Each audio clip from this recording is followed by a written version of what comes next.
Hello students, welcome back to your Hindi classes. This is your subject teacher of Hindi. Student, yesterday we read chapter 11. I hope you all have read this chapter at home as well. Let's do some exercise of this chapter. So first of all, let's us understand this chapter and then will we start. Okay, so start this chapter. Chapter is 11. Chapter क्या है? 11. Chapter name क्या है? भारत कितना प्यारा है. Okay बच्चों, कल हम लोगों ने इस चैप्टर को रीड किया था. ये चैप्टर क्या है? एक पोयम है. ठीक, इस चैप्टर में किसके बारे में बताया गया है? इस चैप्टर में हमें भारत की सुंदरता के बारे में बताया गया है कि हमारे भारत देश में हिमालय सा पहाड़ है और यहीं से गंगा की धारा भी बहती है और यमुना लहराती है.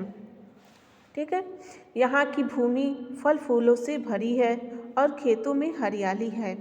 हमारे भारत देश में ही कोयल आम की डाली पर बैठकर गाती है. बच्चों, गर्मी के मौसम में कोयल आम की डाली पर बैठ के गाती है, सब लोगों ने सुना होगा. ओके, फिर है बच्चों, तुमको तुम्हारी माता ने पाल पोस कर बड़ा किया है, लेकिन हमने अन्न अपने भारत देश का खाया है. कहाँ का खाया है? भारत देश का खाया है.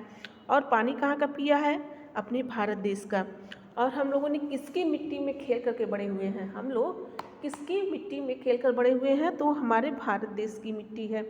और यहाँ की हवा है वह कहाँ की है? हमारे भारत देश की है. तो इसलिए हमें अपने भारत देश के लिए क्या बोलना चाहिए? जय बोलना चाहिए. यानी कि इन सब चीज़ों से मिलकर के हमारे भारत देश क्या है? बहुत ही सुंदर बनता है. और भी बहुत सारी विशेषताएं हैं जिससे हमारा भारत देश अन्य देशों से अलग होता है.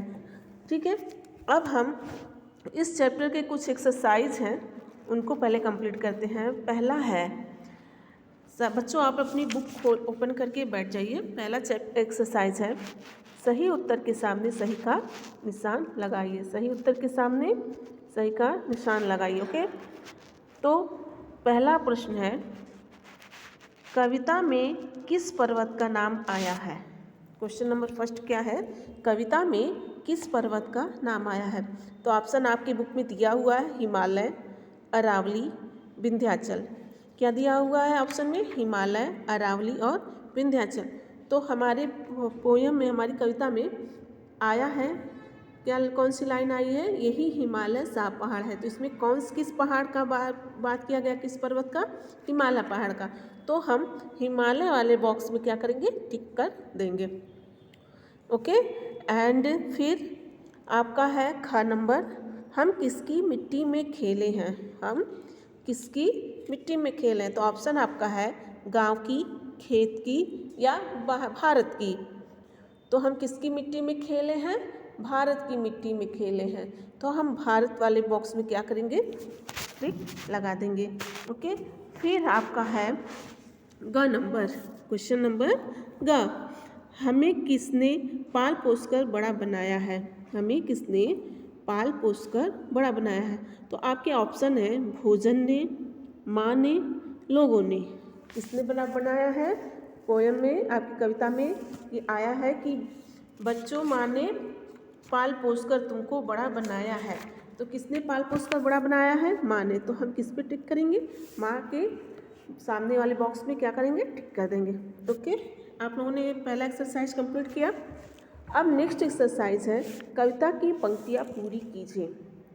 कविता की पंक्तियाँ पूरी कीजिए. पहला क, यमुना लहराती डैश डैश है. तो उसमें हम क्या लिखेंगे? है सुंदर. हमको क्या लिखना है सुंदर. फिर नीचे वाली लाइन में लिखना है भारत कितना प्यारा है. लिखा हुआ है, लेकिन उसके आगे हमें क्या लिखना है? भारत कितना. फिर ख वाले लाइन में चले हवा में, क्या हमें लिखना है? किसकी बोलो. चले हवा में किसकी बोलो. फिर दूसरी लाइन में बच्चों. और ये निशान विस्मयादि बोधक का निशान है बेटा. ये जो निशान है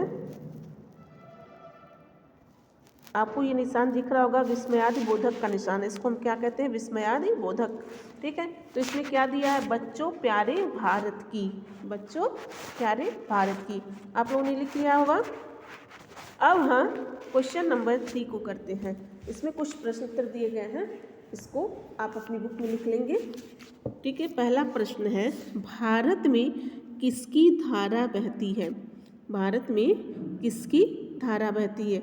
तो इसका उत्तर है, भारत में गंगा की धारा बहती है। भारत में किसकी धारा बहती है?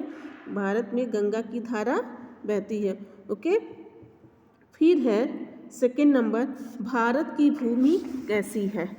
क्वेश्चन नंबर ख है, भारत की भूमि कैसी है? तो इसका उत्तर है, भारत की भूमि फल फूलों से भरी है। भारत की भूमि फल फूलों से भरी है। ओके, क्वेश्चन नंबर ग है आपका, हमने किसके अन्न जल का उपयोग किया है? क्वेश्चन नंबर ग, हमने किसके अन्न जल का उपयोग किया है? तो इसका उत्तर है, हमने भारत के अन्न जल का उपयोग किया हुआ। किसका उपयोग किया हुआ है? भारत के अन्न जल का उपयोग किया है। लास्ट क्वेश्चन है आपका, भारत में आमों की डाली पर कौन गाती है? भारत में आमों की डाली पर कौन गाती है? तो इसका उत्तर है, भारत में आमों की डाली पर कोयल गाती है। कौन गाती है? कोयल गाती है। ओके स्टूडेंट, चल अब नीचे देखिए, यहाँ पे आपको कुछ लिखा हुआ है, ज्ञान झरोखा। भारतीय हिमालय पर्वत श्रेणियों में कंचनजंगा सबसे ऊंची चोटी है। यानी कि जो भारत में हिमालय की जो श्रेणी है, वैसे तो हमारा हिमालय जो है चीन में पाया जाता है, लेकिन जो कुछ हिमालय की जो चोटियाँ हैं वो कहाँ हैं? श्रेणियाँ हैं, भारत में भी हैं। तो इनमें जो सबसे ऊंची श्रेणी में आती है उसे हम क्या कहते हैं? कंचनजंगा। ओके, चलिए अब हम कुछ एक्सरसाइज यहाँ पे देख लेते हैं। व्यवहारिक व्याकरण।